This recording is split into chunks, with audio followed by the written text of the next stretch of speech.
the annexation of Crimea, the invasion of eastern Ukraine, not to mention the indisputable evidence that they tried to impact the 2016 election. So make no mistake about it, I would say to our friends in Europe, we understand the Russian threat, and I think that is the widespread view here in the United States Senate among members of both parties.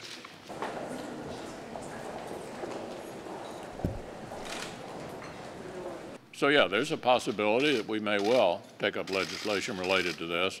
In the meantime, I think the Russians need to know that there are a lot of us who fully understand what happened in 2016, and it really better not happen again in 2018.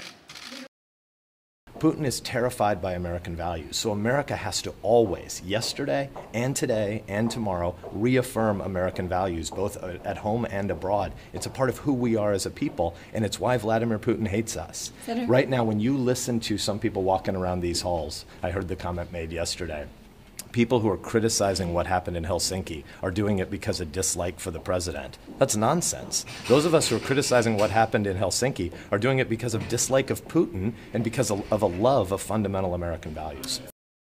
The party leaders here have not been hesitant at all to criticize the president's conversation with Vladimir Putin. Right. I personally don't think he should have even seen Vladimir Putin. Right. And I don't understand being more cordial and accepting of what the Russian president says than what our longtime allies are asking for. I'm happy to hear a bipartisan level of critique of this administration.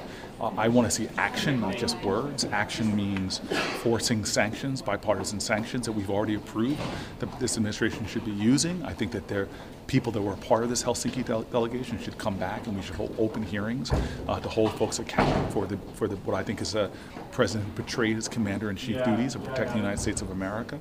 I think that we should be demanding having a confidential access and classified briefing to the notes in that one-on-one meeting where further betrayals could have happened. This is a time that we are under an ongoing attack. Well, number one, I think that Pompeo needs to come up sooner rather than later and identify any agreements, if there were any, reached. And bottom line is, I want to know more about what went on between President Trump and President Putin.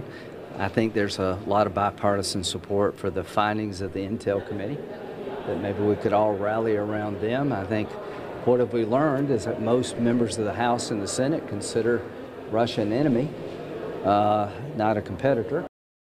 I think the Congress needs to take the warnings of the DNI very seriously, that we should come up in a bipartisan fashion with a plan to protect ourselves from a 2018 attack.